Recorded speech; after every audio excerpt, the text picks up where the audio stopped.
All right, you guys, today we're going to finish these landscapes. We have our atmospheric perspective where we have our background that is just really light, and we did our clouds. Okay, so the next step is to add in what we want in our foreground. And so that's just with layering, and we're going to use a really fun technique. And we're going to use acrylic paint for this. If we were to use watercolor, it would still show up, but when watercolor gets wet again, then it reconstitutes and it will blend with the colors. So like if we were doing yellow on the blue with watercolor, then it would turn into green because the blue of the sky would reconstitute when you add water to it. So we're gonna be using acrylic. I've already started some of my wheat, okay? So one thing I want you to notice is it does not go all the way to the top because we're gonna put our swallows up there, right?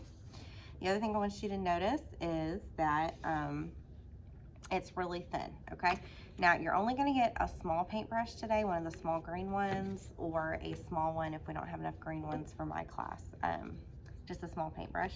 And you're gonna get a little card that looks like this, okay? And what you're gonna do is we're gonna give you some paint. It's like brown and white and yellow mixed, okay? I think I got a little bit too much yellow in mine, but it's still gonna look really good. And what you do is you take that short end of your card, it's just an old gift card or an old credit card, okay? And you are going to make those tall pieces of grass. Okay, if you accidentally get a couple of these, that's okay. Okay, because we want it to have texture to it. You do want it to go kind of sort of all the way out, and really if you wanted to, you could scrape with the wide end at the bottom in a couple of areas, but don't use the wide end at the top, right? Okay, so now I'm gonna do another one here. We want all of our really tall ones to be like this. Okay, I'm gonna do, and notice how they're all kind of different heights. I have some that are like tall and some that are a little bit shorter.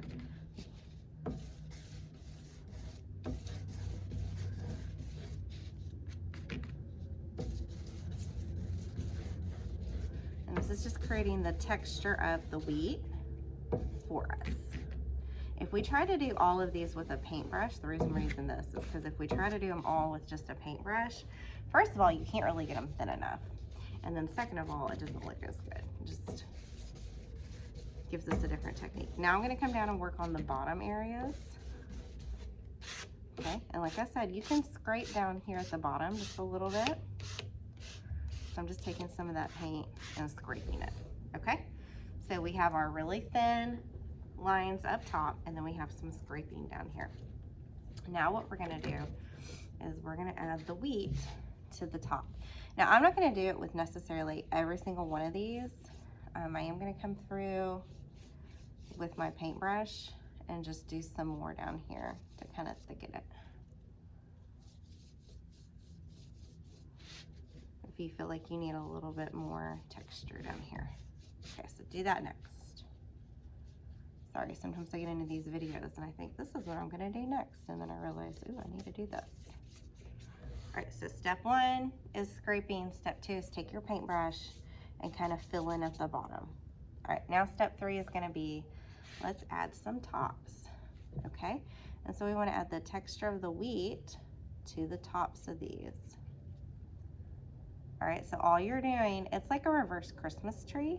You're doing lines up like this, and then lines up on the other side like that.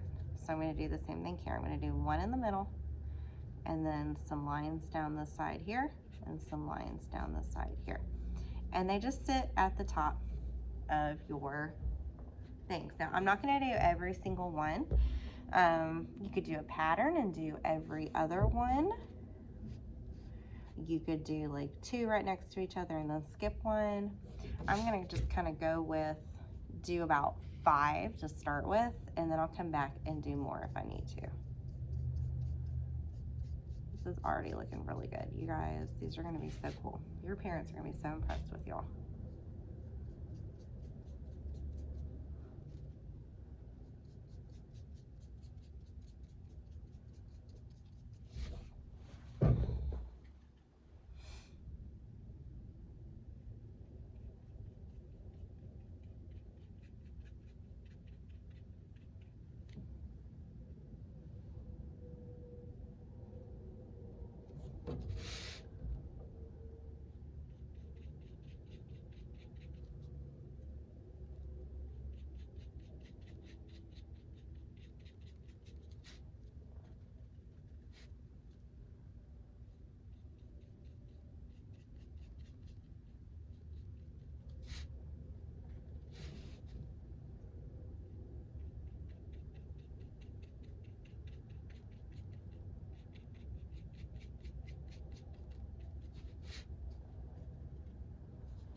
Okay, so there's my wheat.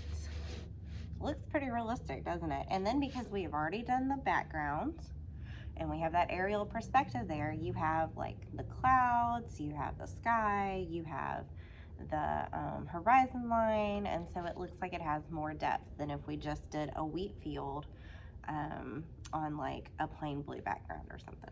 Okay, so now the last step is to cut out some of these swallows and glue them into your picture. You're gonna get scissors and some glue, okay? And so let me just demonstrate. I know you guys all know how to cut, but I'm gonna demonstrate how to do this, okay? So what I would do personally is cut one all the way out like this, and I call that the quick cut. You do the quick cut first, okay? And then you're gonna come back in and do it. Now, if there ends up being just a tiny bit of white around it, that's okay.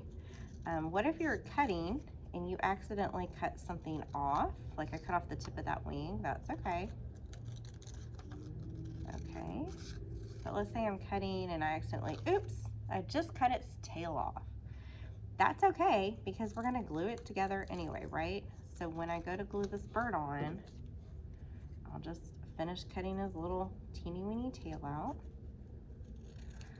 The nice thing about our sky is it's nice and light. So if you have a little bit of white around, then that's okay.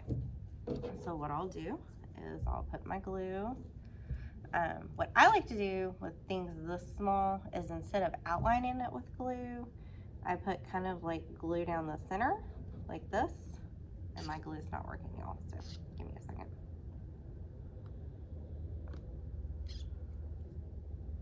I have to get another one.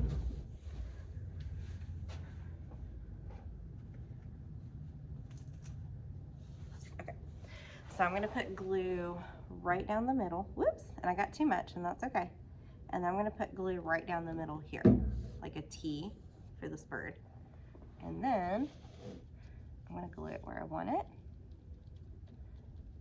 And what makes this look so good is the contrast, or the fact that the birds really stand out. And then remember, I kind of cut his little taily off.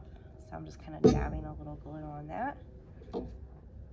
And then I'm gonna glue that back in place. And there we go. It doesn't have to be perfect to be good, okay?